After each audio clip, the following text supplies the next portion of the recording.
Chrysler sera-t-il le salut de Fiat? C'est en tout cas le pari du constructeur automobile italien qui a accepté de payer 3,15 milliards d'euros pour acheter les 41,46% de l'américain qu'il ne détenait pas encore.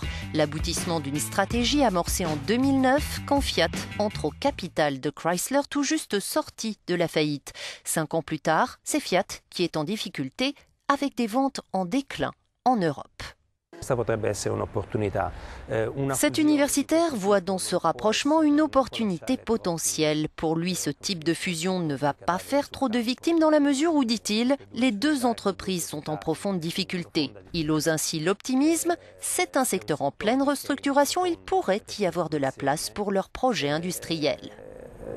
Ci può essere spazio per un progetto industriale. À Milan, le titre Fiat s'est envolé de 16,4%, mais la naissance du 7e constructeur mondial laisse certains investisseurs sceptiques. Wenn nichts sich mit nichts verbindet, ist und bleibt die Summe klein. 0 plus 0, dit Oliver Roth, cela ne fait pas beaucoup. Fiat a d'énormes problèmes et essaie de s'en sortir en rachetant l'intégralité de Chrysler.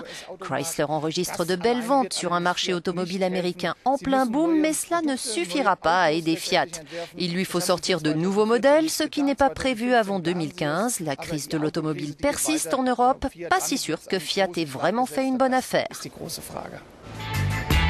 En tout cas, la prise de contrôle totale de Chrysler va permettre à Fiat de disposer des 12 milliards de dollars de trésorerie de Chrysler, soit environ 9 milliards d'euros. C'est justement le montant qu'il a prévu d'investir dans ses usines européennes.